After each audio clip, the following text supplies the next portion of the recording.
motion to weld themselves back onto their own DNA and establish Sumeria to fix the bloodline of their own mistake. Like Groundhog Day, let's get it right now, let's get it right now. DNA is here for something. Maybe we shouldn't hack it up.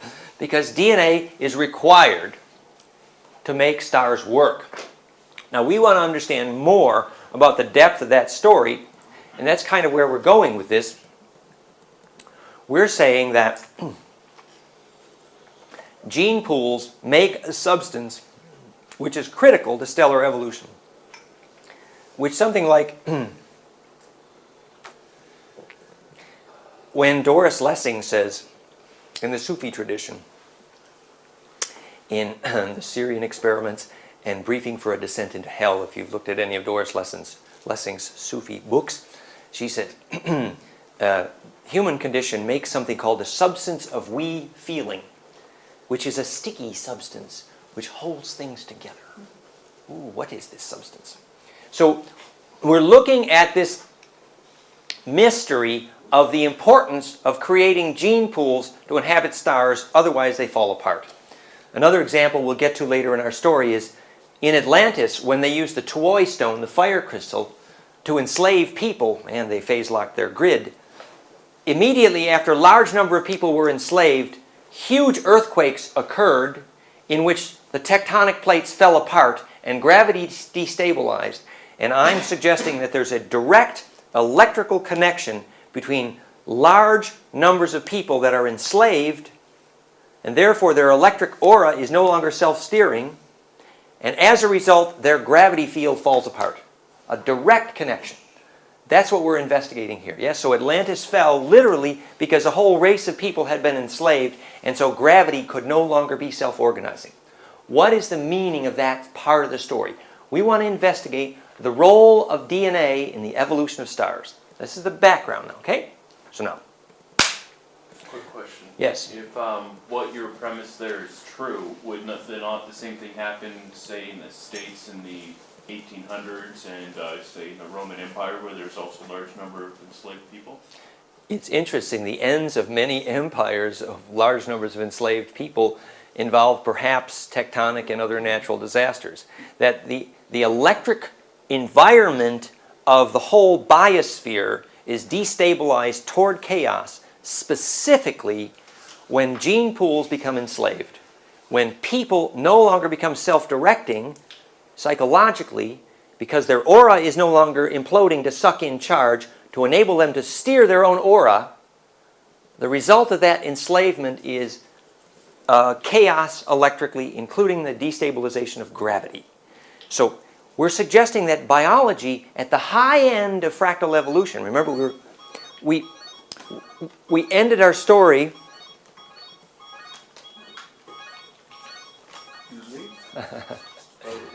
well, we ended our story by saying the fractality was evolving, right? And fractality reaches a kind of climax in DNA itself. And now we're saying that charge self-similarity, fractality, is the cause of gravity. And fractality and charge self-similarity reaches a maxima in evolution in DNA itself. Therefore, obviously, DNA is one of the most potent gravity makers among the stars. So, we want to investigate this story so we can understand the potential of our own gene pool, and for that reason we're taking this time to tell the story of the galactic core cultures seeding stars with DNA. What was their agenda, what were their methods, and how did this result in the Orion Wars? That's where we are at this moment. Can you back up like 3 sentences? Sure. So we're talking about the fact that DNA was at the top of the evolutionary ladder of evolving fractality. And since now we hypothesize that that charged self-similarity, fractality, is the cause of gravity, that indeed DNA is one of the highest leverage gravity makers, naturally self-organizing gravity makers among stars. Where we're going with this, obviously, is when our ancestors said the only ETs that are worth talking to are onto the sun gods. And they're the ones whose DNA, there's electric field of presence arrived through the heart of the sun, So if they came, your friendly ETs arrived in heavy metal, you know they're from the wrong side of the tracks. They're messy. They're parasites. Whereas if they arrived through the heart of the sun, they're interesting. Talk to them. They're called sun gods. So Tuatha De Danann, Antu, Anunnaki, all these words with An in it, Daniel, means sun god. So who the heck is a sun god? It's obviously someone whose biologic charge field is able to inhabit the heart of a star and stabilize the gravity there. That's the motion that was demonstrated when Uri Geller measured that focused human attention measurably reduces radioactive half-life. Yes? So obviously radioactivity is the opposite of the fractality that holds the atom together. And you can restore that fractality with human attention. It's simple physics, since Bill Tiller measured, in fact, that human attention compresses charge. Now we know why. So, in the big picture of these things, we have to grow up to inhabit stars or we can't grow up. That's the hypothesis. And we're looking at the electrical nature of that evolution, and we're trying to piece together the history. Okay, now, history story. The story is that among the galactic core cultures, there evolved a disagreement or a difference of opinion about the best way to seed stars with DNA. In other words, there we are going around. It said, for example, that the Dracu had seeded 300 star systems in the Orion sector with DNA. And there was a disagreement about the best way to grow up. It's just like a disagreement among farmers about the best way to fertilize their crop. Yeah? And this agreement came to be called Aku-Dracu. Akhenaten, Draco, which is parallel to the story of Othanim and Seraphim and Lucifer Ahrimanic, Michaelic versus Luciferic.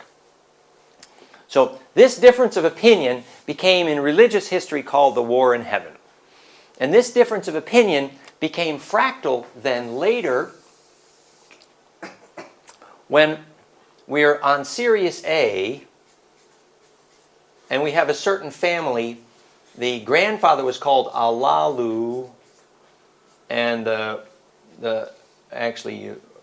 he was a former king, and a guy named Anu, or Antu, had a little wrestling match in which he cut off the balls of the former king Alalu, and this guy became king, Antu, on Sirius A.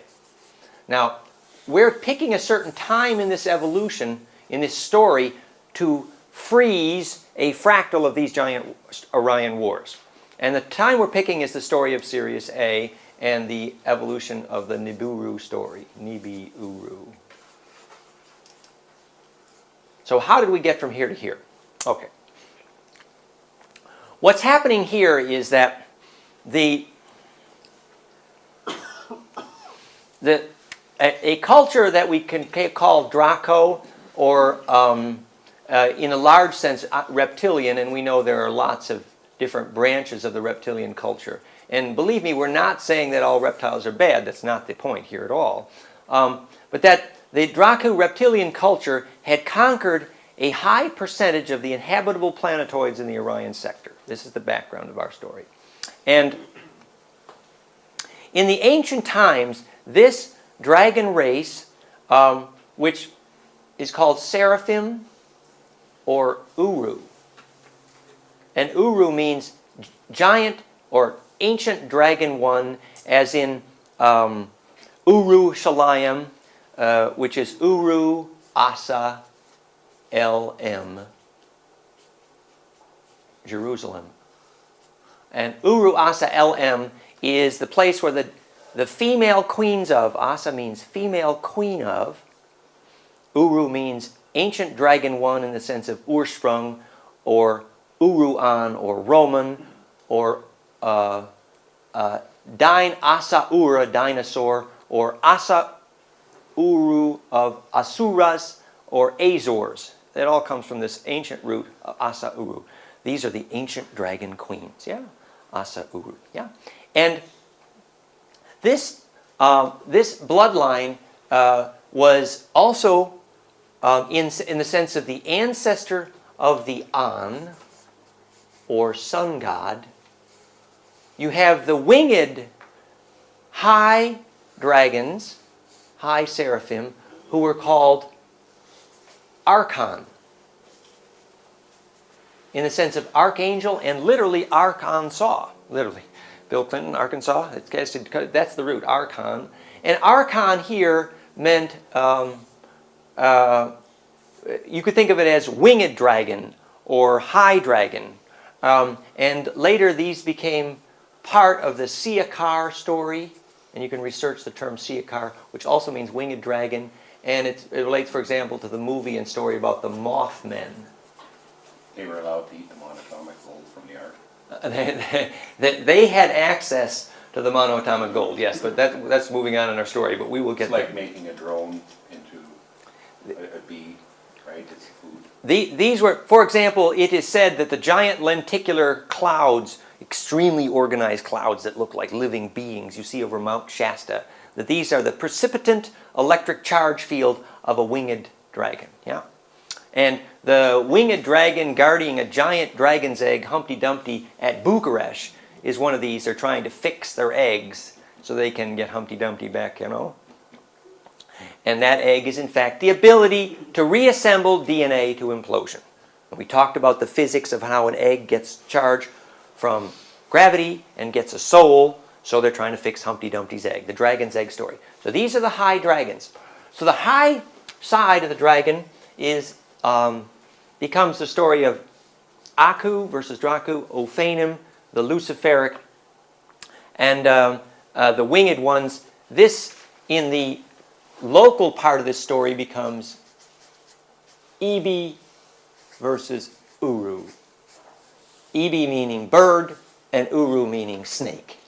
You ask the Aboriginals who the two brothers were of the ancient gods. It's the bird god and the snake god. And when the bird holds the snake and